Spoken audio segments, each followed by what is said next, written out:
Dapat jarakan natin al gantaman ko jale gantam ana oleh आरंजरोई लोक पाहिजे then kanan kamolo lani chicken so wajile rei ni jin pues emarong tok chona idea ba ren won malo tok kamane kamolo yukun alben nanako kamolo logo ka nanin pa banado ko ron ni to jin dilam rei jin me algin ame ngal alin la me malagelo rutorwa kamolo lani gen dorwa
mar mo jagot belele ko lo ale elugun iya ko dia ko yang anani kamolo le gan wona ga yan ingin jarge dadarong chuda gijin raini nim magai berjonian kamolo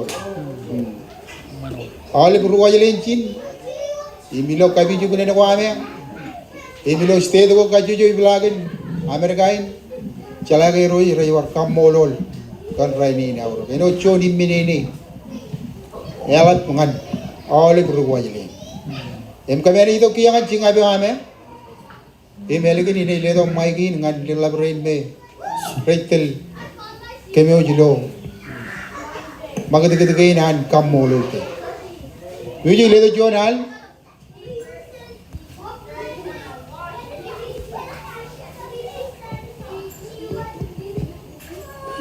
ego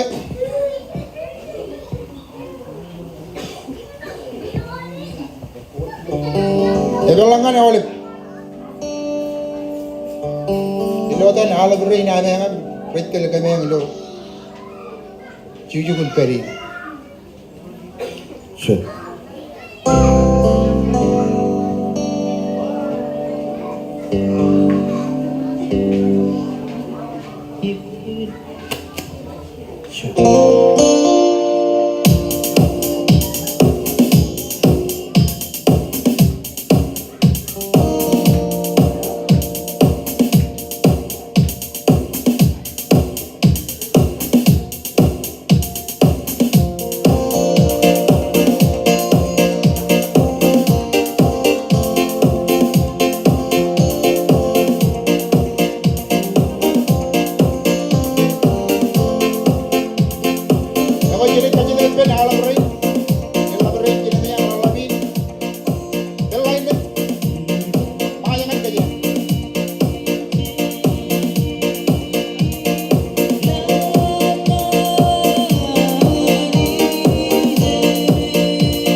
Kabubok.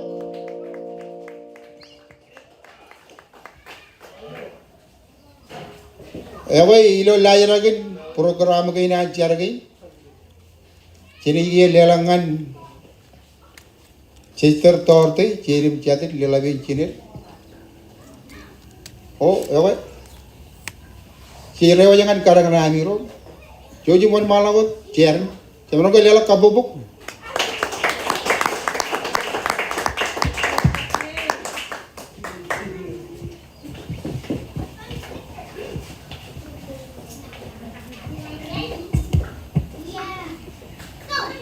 Ako parchuan natin, mga tata ikangan kamodo lanis, mga tata. Clear kali rain channel, rain karayar. Ako mga tata ikangan kalok karagari, ngay channel.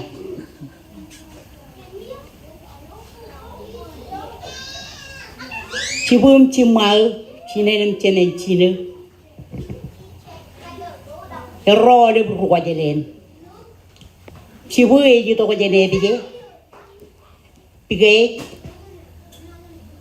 ini or cigun ido yon enin jelen. Cima eju to jen jelen, in ceta ini ciri kiloan jelen, net Corridor Island. Eju to jen kurar, ero, imurle. Ak cibum cima odet. Cima eju to jen pigini, eju baru to jen pigini, rongat, ini bahkan. Ak cibu eju to jen kabin nato. Eju to jen waktu.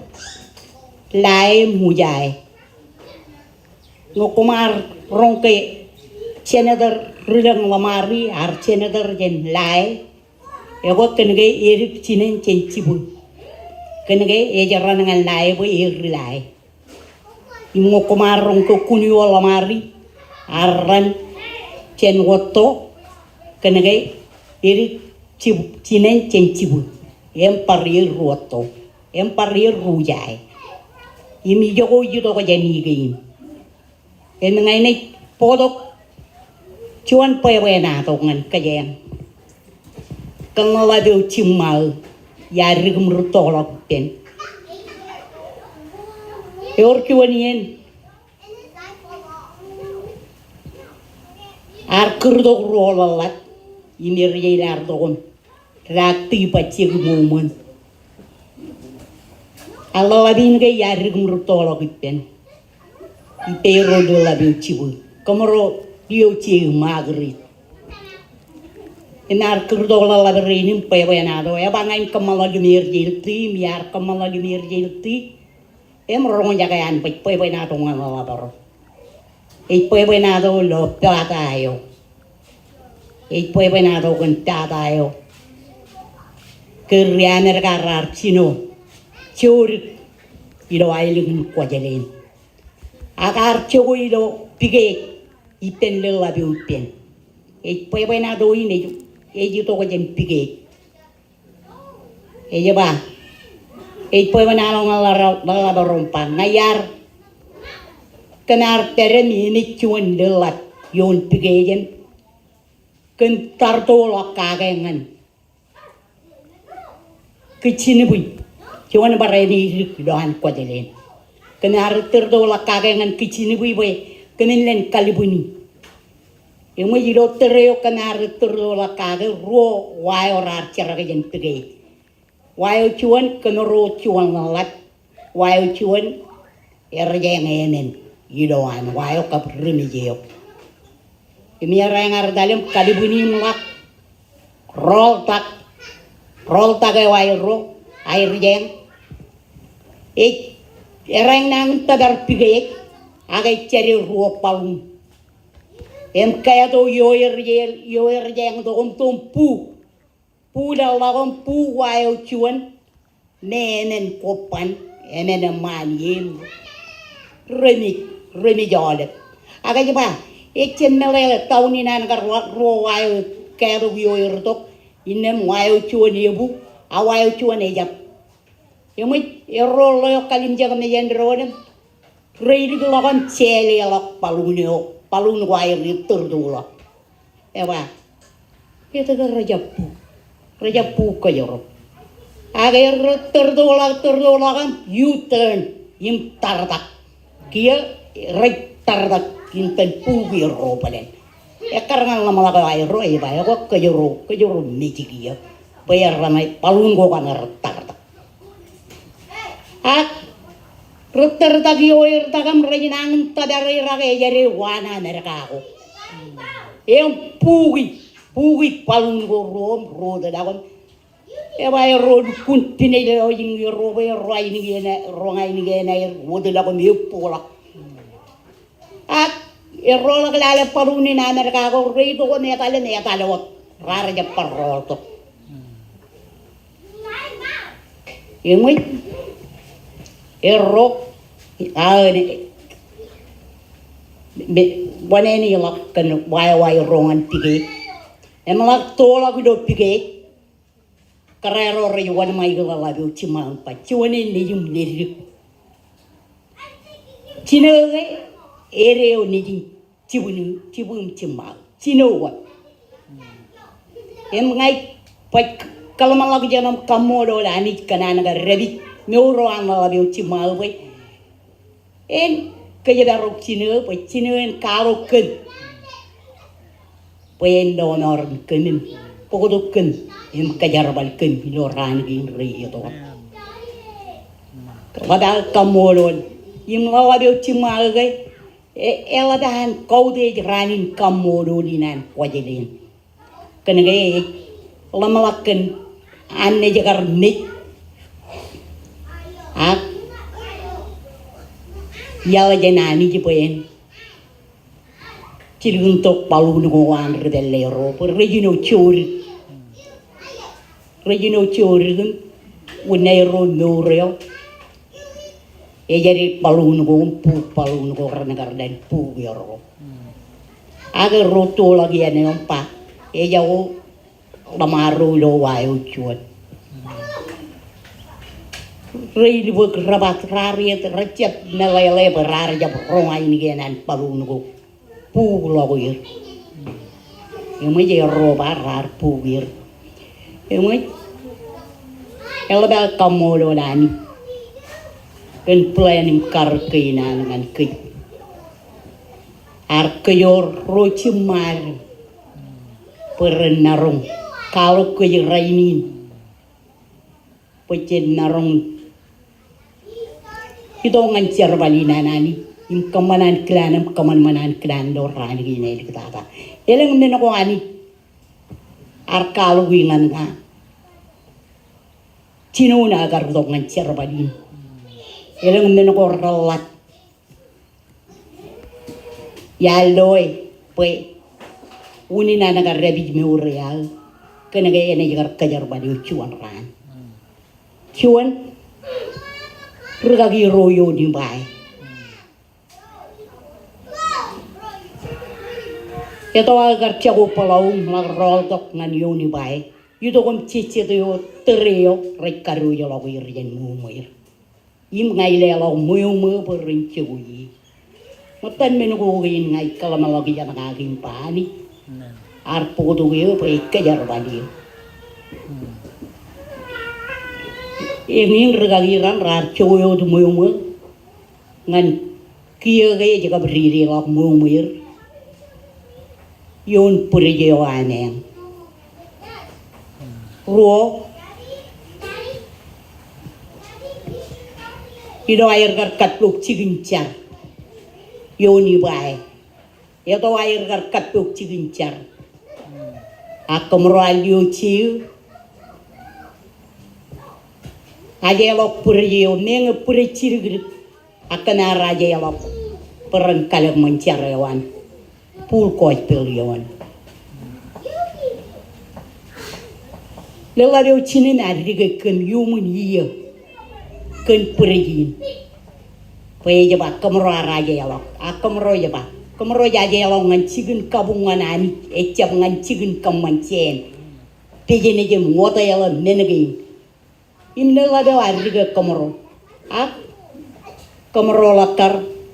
Kadayot kemro kacito gitene gili jayo bereng. Cidang kemro cara kage. Raini dukune amman katane jil lade yang. Dukun yuwat sarwan pengayani je per wonene chumai ke ene ora kamodo nani chicken minigi rawa benar kamani ngan meurinan dioci pokomron chuda bilgin rodi lo charwadin an Pwede na ito yung rin, yarong dyan ang labi yung chimay, ako yung barichalak. Lewa ko lang ng kapubungan na ni Ginay. Kaya baro kaya raban kaya. Ay, ilay lang nga si Terina, tortoy.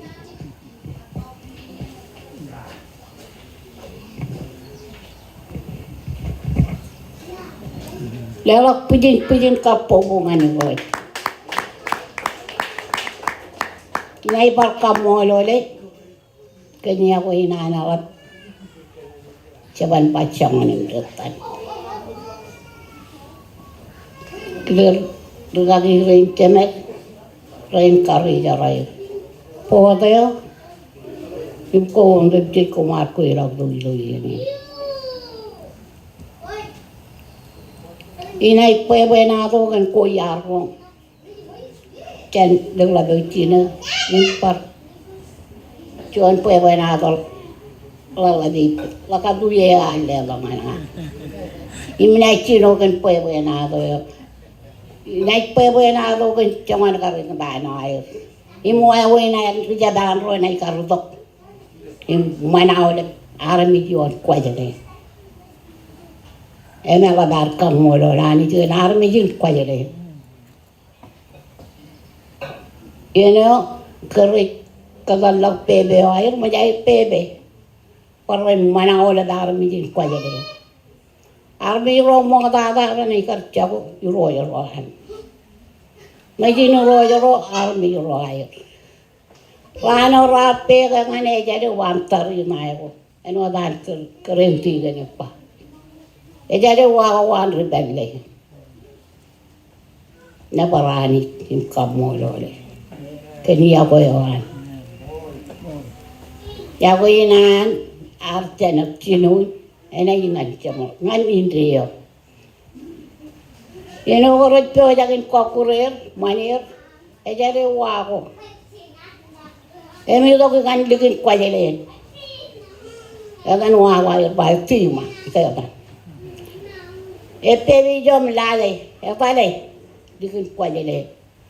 Enang takke ko rar kamani rin dikin kwajele. Rijadaan ro. Rijale ro lale, raba. Riya bun takke menate. Riya bun takke. Kia meno ratchino pugi ni ari yo an rijadaan ro. Eor angkalo au chagi mama peluk ni ari. Matan kunyo arta na rijadaan. Imar jauh dia ni. Kerana logo riabun takkan mengo rekia cino. Puk kaje ni lubung ladan karcor ren kaje ni mencalok ken. Kumayangan kal don purumit. Lukun karet calok ken kaje ni. Rar pugi lak. Cuanan lad pulau yon kaje ni. Lad kije yon kaje ni. Cuan karaya rak pada. Lukun narun marat kabin purun. Imek puwada nura rak pada lagi remi.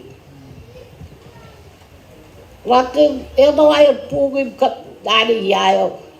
Nene wajuri tu jadi. Cuan wai lagi nejit. Wan ribelle. Ewar tu kalau marok itu timah wai lagi kuaje. Nene mai do yani buat cuan ini perlu lagi kuaje. Eta ni nene buat. Kia rejeno pulak ini buat. kerai pulara indan eu meno me chala kajur unai duyo e jorren kajur ayo to kajan ge ji kain kwajede e pun e chala ay nang rimik pada ka ara dadam nokin meje enang rora kadali wair jono lalat eman lalaba etam aku je ko jadi korea kace mai kacu betan conan bu takal nanda enang rora takal lamnak con karai eba iban pa dan tora we budu lugu eba lemene ilu ayo ko jangan mejem cek kedua dukun mek eno dukun mek icalak kedua apa en lu karayo lala dia neji icalak yang cek mejem ni nanti lah kan betul ai kom kuji kan lawang ini yang berubah kira cina lagi betul baru nur labar dulu pu eba lemene ngai mik lukun mik ai mik yung ngadukun mol matan men ora kayak raga bro mai raga teng lo yeno kwajile la chorre chona man eroi bar kepide dan meno tak kayon parun goroi kaya dom bugir yang lewat termelalui daging paboyo termelalui lagi kataan diok ko orang kaya marong kacau tegoi ko marong ko dia lang ikataan diok ko ilo cuan pop cawanan lalong jago air pakai mengenai Raba, saya tadi rujuk nade. Jago cuan nama. Rabu buka terkeri, lagu buat itu liok ko itu pokok. Cuman kalau lab dalam letak aja aja deh. Ente kamolol ani. Pues arti bang armidin kuaje yang rainin. Yang orang gitu. Yar kenaro gitu rugisan len ruwa jeden emara yon kwaje len hobrakan awalap kaina armik riyane ga rabalau rubon be rugucai rumaja lawale ben baja redi rata yang pra yo brak kwaj iba menge imkarum pejebe age yo brak kana armik iro jar ba rồi bay ra là apa em mang là con chờ bắn canh nẹp bén có con chỉ được con nuôi có con bị chỉ ngày nào này ngày nào mới có rồi ngày này được mà quay chờ nó chỉ cần canh được kia em ở chỗ này em rồi có là ăn này có rồi canh được chỗ này nó bớt em đi vui em này là cái chỉ cần ở đây bên dia bukan nyoni wahai, ecala cikin kanduk. Ewe, yang meram muda, mana ecap kanan pedi kuda, udah kering kuajalan. Kalau oleh bayi dengan pedion, icap riap, ngai dukun mol. Oleh bayi dengan pedion wahai, kuajalan. Kuajalan nak kajaram mana oleh baram icap oleh bayi nang. Edukun wala, edukun coy iroy raman.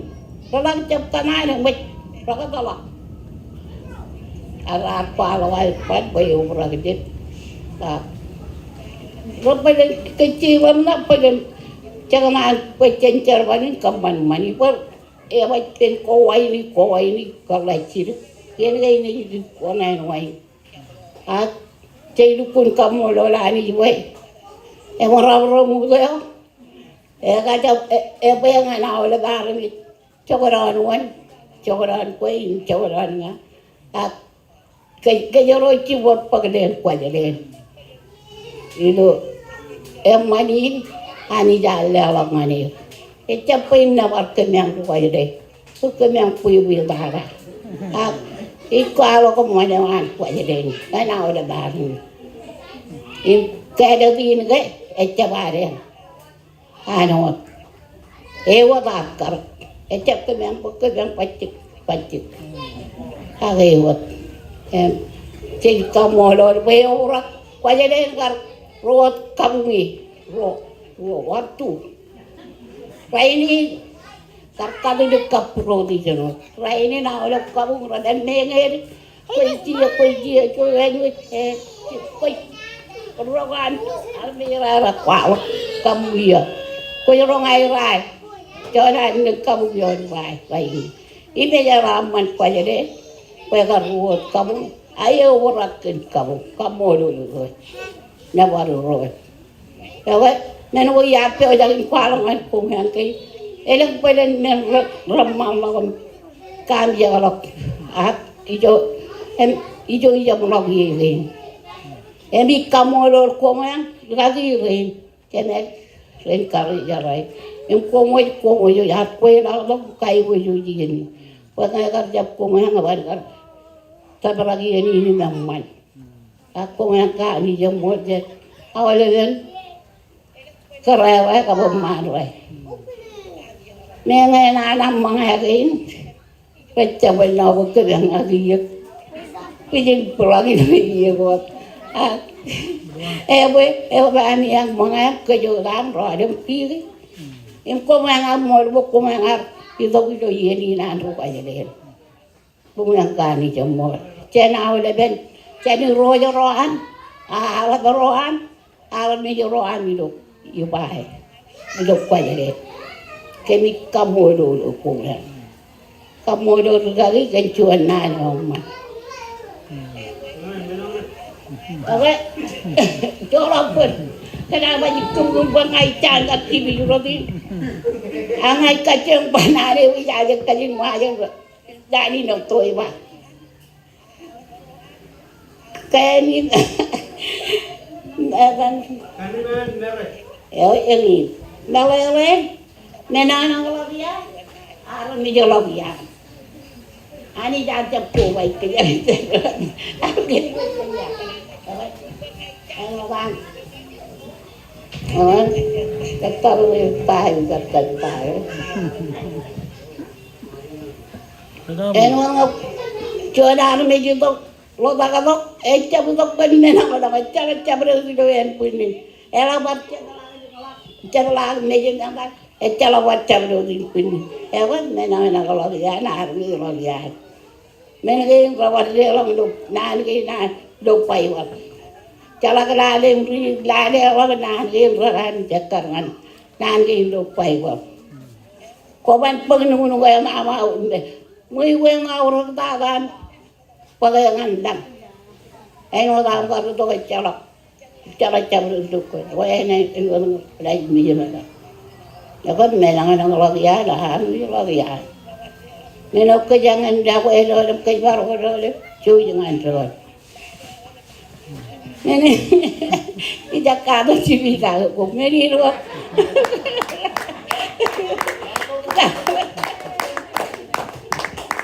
bubuk ewe ji kambolo li la brai oh ewe jangan diri palela ka bubuk ewa ka nang kapubuk ngan ani siyo uncen menodem jingan kejuya ako wajili rin rar jap kangan teroda rar ore chipele en pulau begin ngan ragi rin chene en ngai itu kia bangai prejeni lo en pulau begin ceng ruwa jeden en labatara ngan ragi chene rabelenin inar kalau cuan nana man ngan keju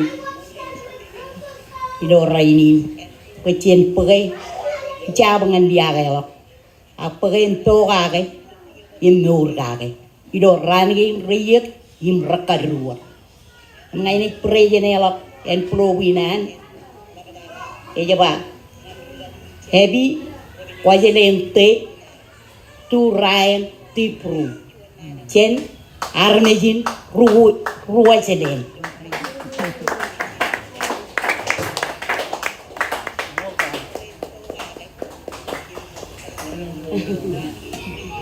Ako employee kain karwo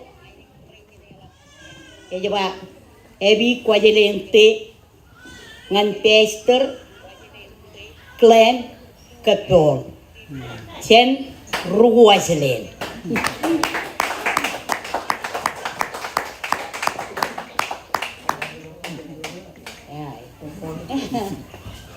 Oke, enak cenci. Oh, aku teh juga din raja baratalo dengan rega kiri.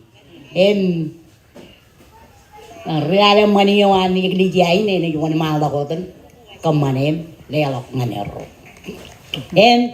Oleh kain kena kain, ini juga intian ram rule lagi. Pekamro chip agre intian, ngakamro bako. Raga katakan, enot pijan intian kan chip kan raga bako. Oh, dia pemelak.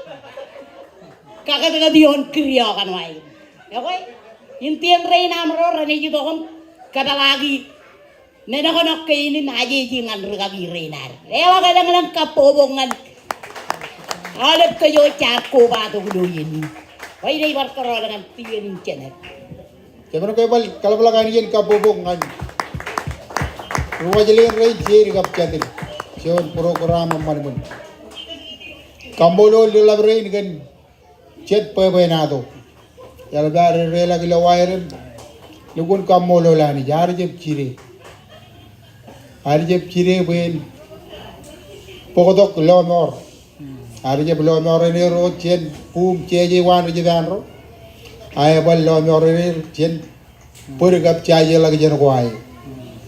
Kuajelen ngai chonia na ilang ko meru ta ngai kone jadalangan kuajelen kone jadalan pulang pilo konjelo ngai elang chean ruai mejit jangan lugun yiro jerein ka bara mi jerein dukun karwai ni garmi e ballang represene ruai mejit ro yon kuajelen chiji lugun kamolo lani jigan dor ngai nair giloir karrejar jala ngai lugun gobo bujegain jigir Ara ka lagi ngan kejo cereli ke berata. Wajena dalam piko ceraman. Im kalau itu kajuri rei ni jadi ngan cegain. Cedera itu ciapkor. Cedera itu gilo kalai. Elang menako. Caban lajar lagi legan. Arba kambolo le. Ilo kuai tu ke cela kuai mejit. Ilo kuai ke cela kuai mejit. Olive rei kuai le. Olive rei kuai le. Emai kamolol, yalah bangan ceremony nan kuajelente 2026 kapai ceremony nan. Emai bintian rain, karena roja kan nahanu. Albi jememeng ji, albet. Ilairo cuda ko diligun katta bergain. Mijala gini kimbene negi.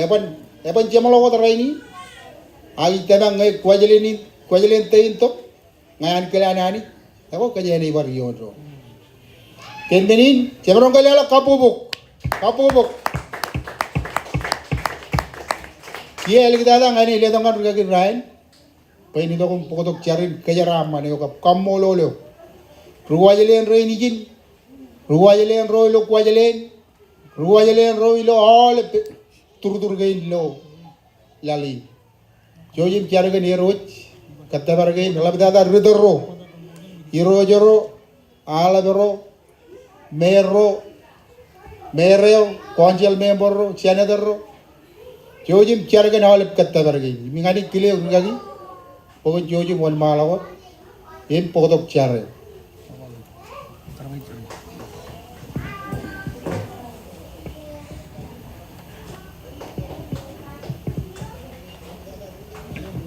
Mereka jadi mereka jilla ke bendron.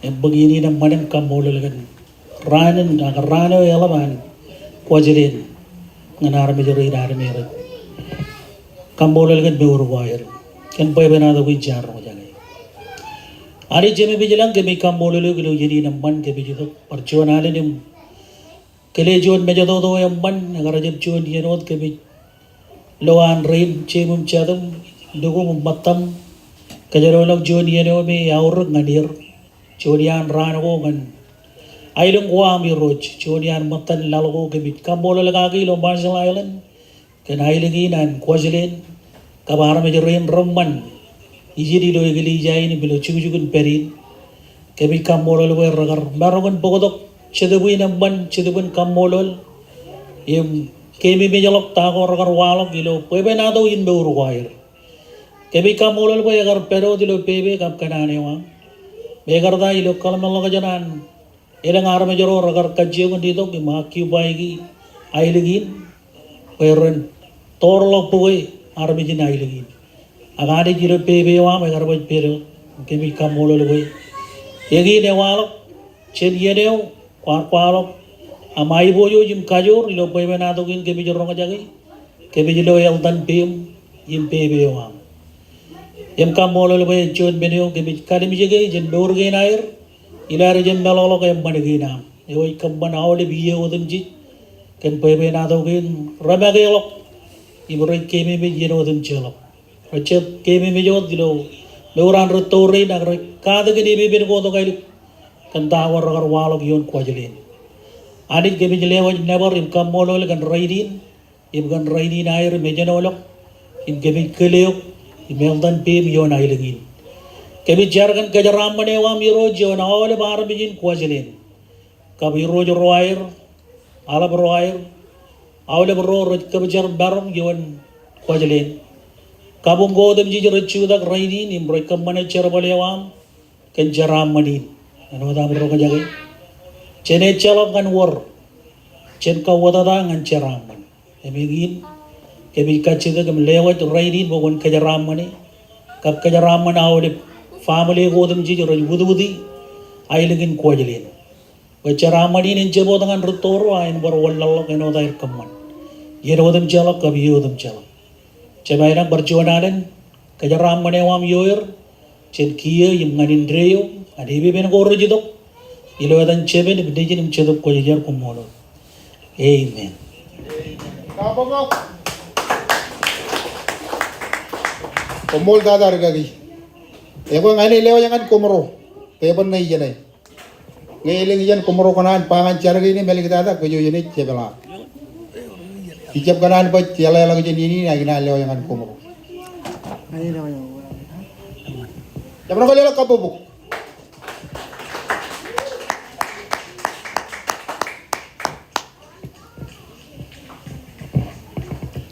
Okay. Coba coba inat kelwanto, ya kelwanto minat bar kelwanlok. Nano coba kejepil menokok cenarmit. Cek kamolo liro jangan murgi narum jangan lagi rokok jar. Ijala ulinan ceraman rokok jalen. Kena gayir ral celai nani nani. Rutoro air kap iroj air. Imran celagen ucongan nani labim kojar aja. Yang ini undi nair kar undi nair kar ani kaji baru kuir kengar redom kalimjek nur kuair. Nana an rainin yawe allo yawe ilo purwir. Yem cejalage ilo air peo age imalabi yawe ani jemana ini Allah ko pay dengan iroj roair ka bala roair alba kamolol kom gani yini ko marongon kile iglesia ai ko maron kamari yanan pajleni emeno dam tiga ne tin baage echep chinonin ane ba labala ko lo yen ko rojito ngan kanani ro ko chen menegin kumar kamani ngan iyo kanan pulo begin kumayi warrik agipa elap ini pengen au kage ai wich menregrekin and family. Yar punin race ilo kajalen ilo mon kubak.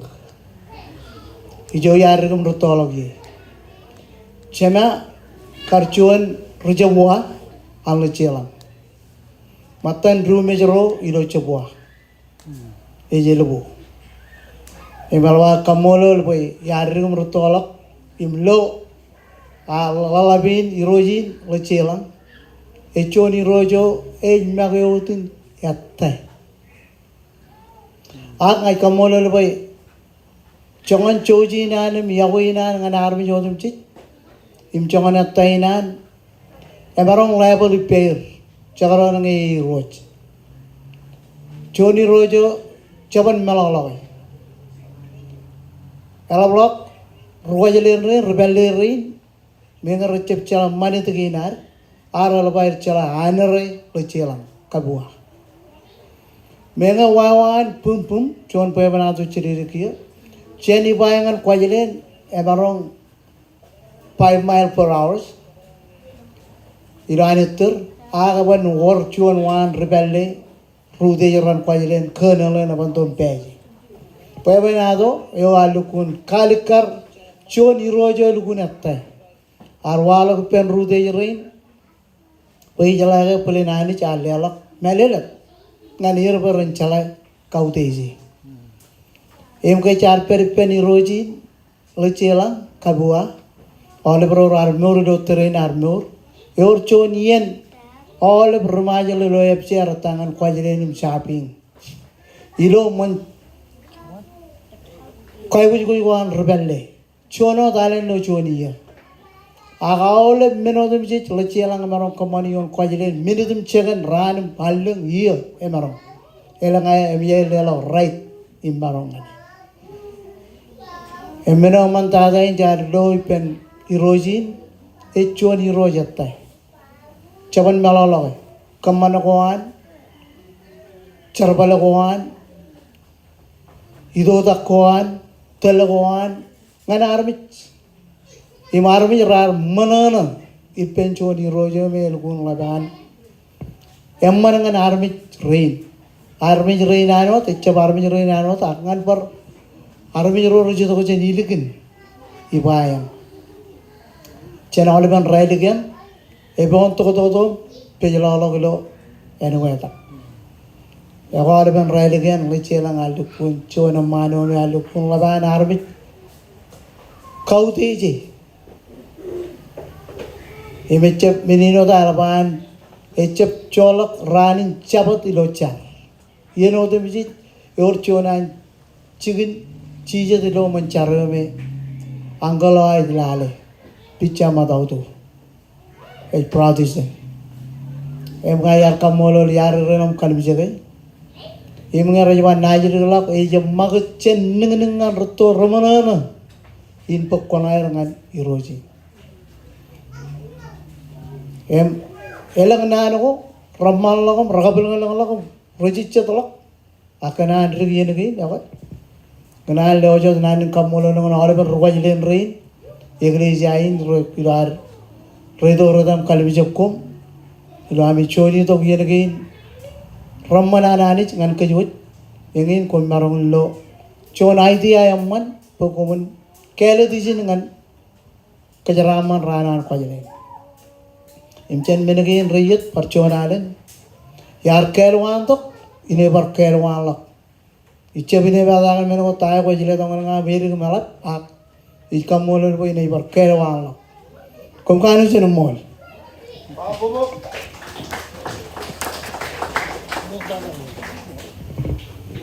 ini yamman kamola lani gen yedin pai ebar warjiri gen amro rgagi klan kamolol rgagi klan e bai rgwajelen abaranga rgwajelen woni de gana ge yor ndi rgwajelen lo chedu kap yor jade kap yor chi rgwajelen yijin alawa anar boy eje beni no da yor jon jade e kubar rgwajelen e kuba ribai idana irwa rgwajelen kamola lani gen Dor why all be a jijid rainy namiang, lo all be a Elwin Jodi and Madwaji, Kalabal Loganagan, tago me ani jengar kemanian kumar bijin kuajelin itame komang lukun cheno lo kata jen chola ka bergini bailo lai bina cheno le ailo guareng lo maja eleng air wojo warna racep kanu jin celebrate eno koy emeji kamole la ni juwe ya war ka da gini ro jibumi ro re galo gile bi bir gane kan tago me ani jegar kemani woje ban ro ragar orai ro lamanagin kamban paijo bijo kambanai kangkulu jen kan komaga megarada ani jegar wojo warodan baby erodane roja ke cidian berbena do ko romban jaro ko jagi chonot karre ani jegar rebi ko gede ke orang baby embo komangala walla kata kilo bibi ne gin e kali gar jon piyame du wuldigiyo an hadi em kambola lani jibo hadi je charbadi lo jet men ko me yettuno ibina arbin belele ga megarada ga worlo pe bena do kon remaja gen kuajalina ani je gar rugo de jen nana ngani amman mino ammani ji war loy no dan ti ginin ba pujin kamu ko nei kada ken kamu goje de lo ailung goje darut elang ye ne or kapere jen rudurwa to manidum jadi ini benai relang agak tongan kuajalin salah lali elang kamu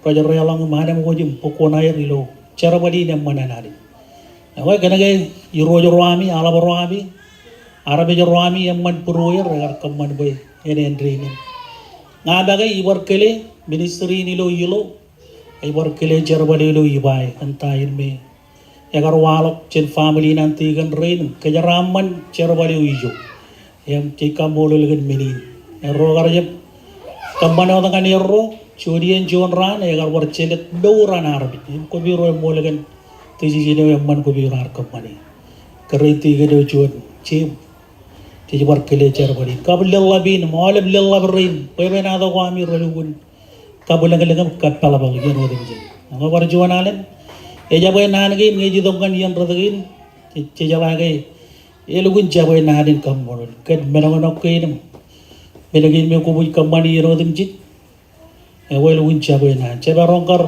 kaciong poboje nanim pajal bujin kain cantai bajen kamani kamol ko mangai yeno ko do ko bajen wananin ko bol e barcha cene jabar kamani juwala ko bijiyal la ko bijiyo ko la ali bien cene joro ko kan nadin kamol e ko mayang emol dalabro Meno de marbe giro tigen ko jaba elang chairman of or pai chairman lo kajima wat pai chairman chairperson aga chairwoman enaga chairman man man ranga chairwoman ranga an request len ilo iya gara mantak ikabolo lari we gia eno dilo nana ko kubiang aja bayor yor tayo rinti enake echala kawai ceurong kawai lo mana ayam man kamole lani we bolen kawai rana rajar pedi joga na kawai kana ya we jalan chemele lege gargara jab kawai ri na ruwa jale ne we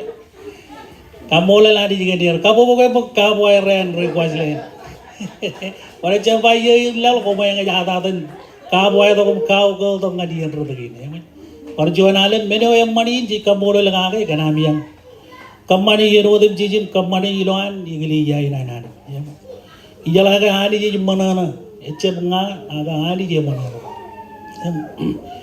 enodan bible bagai benogoji kamani len cherobalio rojenot puin ngaji belu nganari yem roi kejaraman cherobalio yem hami kamani yapan baju to ko daga yene ji barriu yor jon chaban kana chalmon ni kejarobale jaba cholok kijam nailo renoko ye belegin chedran kode ji barloi yem emol mini ami kamane ini barca balawa di jawa tengah cemjan rain perain ini lebih kap kelain ini mata kau dengan apa rowe ini jago pada kau borobar ini orang lelah bimba pacik agak lagi itu giro aja woi lukun keyin ini woi kau yang mau di jalan kadi ini kejaraman kau bilo cuan aku rowe woi ilo alikar alikar aku kode jilu kode jaga ke ani ini kejaraman ya perjuangan ilo dan cerbalin anraga girin ministry dijin kanan kamolul ko bergua jalin kanami lala bin jeberen Ijaje tay terratan ijala ke tay telan itu no baur. Wana cepai Germany ai jatan terektor ko may agi jaji. Boleh terektor ijo jawali bitu boleh idea jadi yang ini. Legar tay ijala kata nilo menangan ai jala. Awali bieni kamboli. Awali bieni pala eba ko jala cip guru ya idali bi war guru. Wigo gi jaboyo war guru cire dong adi. Itu tengkage. Jala ke kajira rai yang mana apa bijane Allah. Guru. Kamola lari perjuangan tigan Moldara. Awalnya beli kaurin, tiga reno, tiga talan mega jakujin, pamalinan reno, lelabin, perkamolol way rogar powa tu matare gelo ini, nukun jodi ada man, rujuk ren, ciri perkamolol, perwar matare gelo ini, kerja merah war kabu buku yer war beri perengam, powa tu gelo ini gen drama, powa yang bor rujuk bor, apa perjuangan kedar gen raya tu berari ke beraja boy, itu ya tamu rolit, apa keburu perjuangan kugu to ben raga ki kala ni lo nanin kamolol ken medegin wodam jeji melam dada ken char him sepo to kan koralla korit koralikar korutno ilo ole boy win ari yuwat en kejaraman kumoj ka chojo yin kumoj am moldar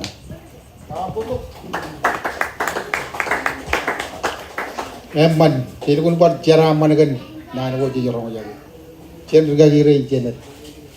Ewe, emak siapa riot? Toko dengan kamolol. Oleh pamali ni nan kuajelin.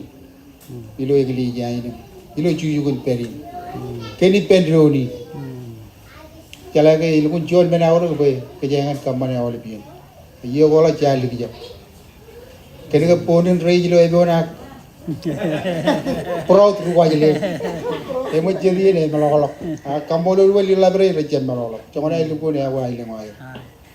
Mengenai rudo macam nani mit. Rei lupa kader pun tebra. Yang kamolol awal rei ni jero, jadi jero, cibu jero. Kader cuda lagi jero pun tebra rei ni. Ngari jab komanya, apa nak tebra. Cara ni apa intien. Jalan intien, ilo cara paling. Kajian aja ranco. Cuci peradan cipta. Akan kau deh, apa? Emo jelek kau deh je. Pokoknya jelek tu ni chair perjen. Jadi mana juga dia apa? Cici peradan chair mana kan karai. Cici peradan chair women kap chair perjen. Apa? Kenapa ni raja tu? Ani jen kejaran mana awal? Kejaran mana awal? Jadi mana lagi ni? Jadi mana kali awal kapu bok?